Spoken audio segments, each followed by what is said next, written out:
Hazelwood's cider press.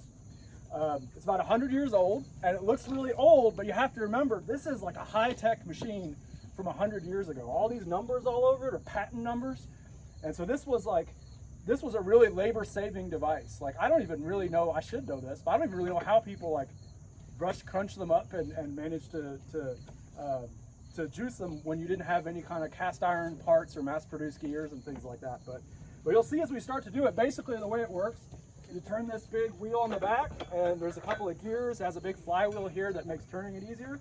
It crunches these apples, and if you're over here helping, there might be a chance for you guys to step in. It will crunch anything, hands, hair, anything that you put in there will get crunched, so be really careful.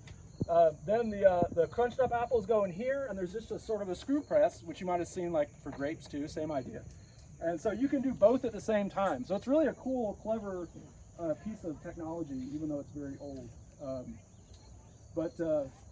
Anyway, just a few things about the apples. The apples are from our trees. Some of them are from these trees, which were planted, what, 10, 12 years ago? 2011. By Arlene here, whose backyard, this used to be Arlene's backyard, and now it's the community garden, which is amazing. And Arlene and our old coordinator, Jenny, picked them up in Bristol, and they were little tiny sticks. They bought a truck to carry them. And we got a truck to go out to Bristol, and we got there, and this orchard man said, well, we have a couple blocks to go, and Jenny said, well, we'll drive over there. And he said, oh, you won't need to drive. And we get over there, and we have these little tiny trees. He puts in our four little hands. And on our way back to Blacksburg, I said to Jenny, we really should have gotten a 14-wheeler, an 18-wheeler to bring these back, because we have too many trees. And we thought they were going to be looking like this.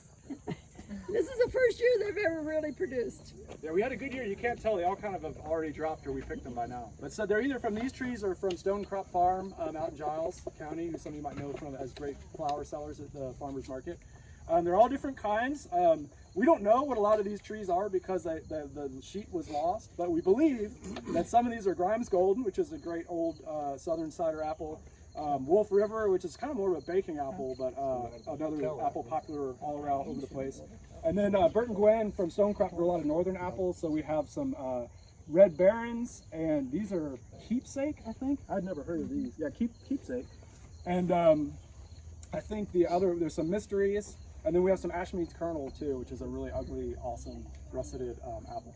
So like cider apples, a lot of times they don't necessarily look as pretty, but a lot of times that means they taste really good. And they taste so salty. So we're going to keep going for a little bit and just be making some. There's some here for folks to try.